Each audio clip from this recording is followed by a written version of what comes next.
ہر ناکامی کا علاج ہے، ہر پریشانی کا علاج ہے۔ ایک عمل ہے بہت طاقتور، اور اس لمحے دعائیں قبول ہوتی ہیں، فریادیں پوری ہوتی ہیں، آسیں امیدیں بر آتی ہیں۔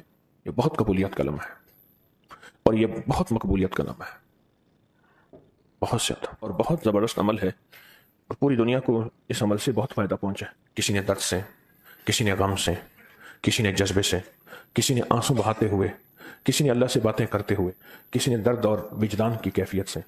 یہ لمحہ قبولیت کا ہے، یہ لمحہ قبولیت کا ہے۔ جس کو بھی میں نے یہ عمل بتایا، جس کو بھی میں نے یہ عمل بتایا، اس کو بہت فائدہ ہوا، اس کو بہت نفع ہوا۔ سوچیں اجتماعی بیٹھ کے جب پڑھیں گے اس کا کتنا فائدہ ہوگا، اور اس فائدے پہ یقین ہو، یقین ہو کہ جو کچھ ہوا ہے یہ فائدہ 100% ہے، اس میں کوئی شک نہیں ہے، اس پہ 100% یقین ہو، اس پہ 100% یقین ہو۔ عمل ہوا اور عمل پہ یقین نہ ہوا، عمل کی تاثیر ختم ہو جاتی ہے۔ عمل ہوا اور عمل کے اوپر اعتماد نہ ہوا، عمل کا فائدہ ہواؤں میں تحلیل ہو جاتا ہے، اور عمل کیا اور اس پہ شک ہوا، وہ شک عمل کی طاقت کو ختم کر دیتا ہے۔ اور یقین سے پڑھا۔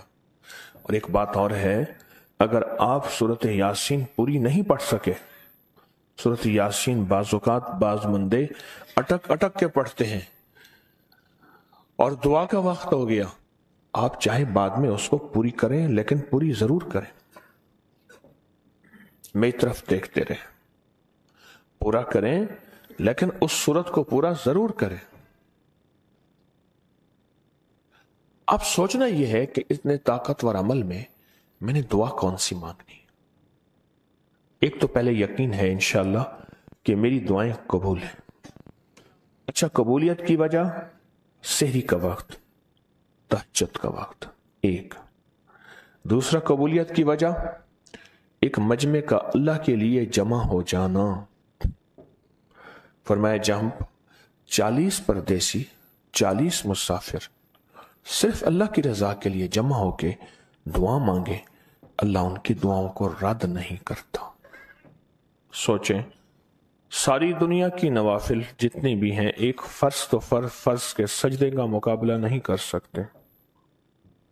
ساری دنیا کی نوافل فرض تو فرض ایک سجدے کا مقابلہ نہیں کر سکتے کہ 2 رکعت نماز نفل پڑھ کے 3 بار سورۃ یاسین پڑھے، اور جو اللہ سے مانگے اللہ عطا کرتا ہے۔ آپ میں سے تو 90% مجمع تو پردیشیوں کا ہے، 90% مجمع۔ اور قبولیت کی تیسری وجہ یہ ہے کہ آپ نے فرض نماز پڑھی، اور فرمایا فرض نماز کے بعد دعائیں قبول ہوتی ہیں، فرض نماز کے بعد دعائیں قبول ہوتی ہیں۔ اب قبولیت کی پہلی وجہ کیا ہے؟ سحری کا وقت، سحری کا وقت، فجر سے پہلے کا وقت دعائیں قبول ہوتی ہیں۔ دوسری وجہ فجر کا وقت، اور چوتھی وجہ رمضان کے اللہ جل شانہ نے فرشتوں کو حکم فرمایا، فرشتوں ساری عبادات چھوڑ دو اور میرے روزے داروں کی دعاؤں پہ آمین کہو۔ ساری عبادات چھوڑ دو اور میرے روزے داروں کی دعاؤں پہ آمین کہو۔ ایک چوتھی وجہ ہو گئی کہ فرشتوں نے آپ کی دعاؤں پہ آمین کہا۔ اور 5ویں وجہ مل کے سورۃ یاسین پڑھنا، مل کے سورۃ یاسین۔ فرمایا سورۃ یاسین ہر تنگی سے نکالتی ہے، ہر مشکل سے نکالتی ہے، ہر ناکامی کا علاج ہے، ہر پریشانی کا علاج ہے، اور ہر ناممکن کا علاج ہے۔ اور فرمایا سورۃ یاسین مردوں کو بھی نفع دیتی ہے اور زندوں کو بھی نفع دیتی ہے۔ سورۃ یاسین جو نزع کی سکرات کی حالت میں ہو اس کو بھی نفع دیتی ہے، اور سورۃ یاسین اس بندے کی جو کسی تکلیف کی نزع میں، قرضے کی نزع میں اور بیماری کی سکرات میں ہو اس کو بھی نفع دیتی ہے۔ قبولیت کے اوقات، قبولیت کے لمحات، اور اس میں بیٹھ کے اللہ سے مانگنا۔ اب مانگنا کیا ہے؟ یہ تو یقین ہو گیا کہ انشاءاللہ ہماری آج کی یہ محفل، آج کا یہ بیٹھنا، آج کا یہ پڑھنا اور آج کا اللہ کی بارگاہ میں یہ حاضری دینا 100% انشاءاللہ قبول ہے۔ کوئی شک تو نہیں؟ کیوں اللہ والے؟ میری طرف دیکھیں، سونے کی حالت یہ ختم کریں۔ یقین کامل ہے، پھر مانگیں کیا؟ سوچنا ہے۔ جب سخاوت کی سخی کی سخاوت موجوں پہ ہو، عروج پہ ہو، پھر مانگیں کیا؟ یہ سب سے اہم چیز ہے۔ تو وہ چیز مانگیں جو اللہ کے خزانے میں سب سے قیمتی ہے، وہ ہے ایمان۔ سب سے قیمتی، اور وہ سب کو نہیں دیتا۔ مال سب کو دیتا ہے، اپنے نہ ماننے والوں کو بھی اور اپنے ماننے والوں کو بھی، اپنے دوستوں کو بھی، بلکہ اپنے دشمنوں کو زیادہ دیتا ہے، زیادہ دیتا ہے۔ مال اپنے دشمنوں کو زیادہ دیتا ہے،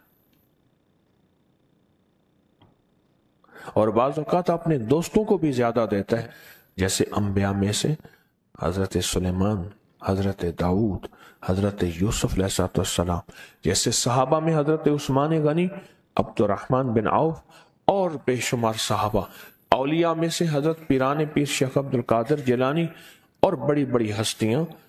اللہ اس لیے دیتا ہے کہ یہ مومن یہ نہ سمجھے۔ تو سب سے پہلی چیز جو اللہ سے مانگنی ہے وہ ایمان مانگنا ہے۔ ساری دنیا مل گئی، سارا مال مل گیا، ساری حکومتیں اور ساری چیزیں ملی، ایمان نہ ملا تو ہم گھاٹے میں رہ گئے۔ ہمارا سودا گھاٹے کا سودا تھا۔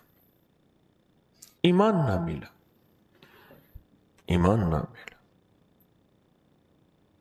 اللہ سے سب سے پہلے ایمان مانگے۔ جو بندہ ساری عمر جو چیز مانگتا ہے، غور سے دیکھنا، غور سے سمجھنا، ساری عمر جو چیز مانگتا ہے، جو بندہ ساری عمر جو چیز مانگتا ہے، ساری عمر جو چیز مانگتا ہے، جو بندہ ساری عمر جو چیز مانگتا ہے، اگر نہ ملی، اللہ سچی طلب کی بنیاد پہ آخری وقت میں وہ چیز عطا فرماتے ہیں۔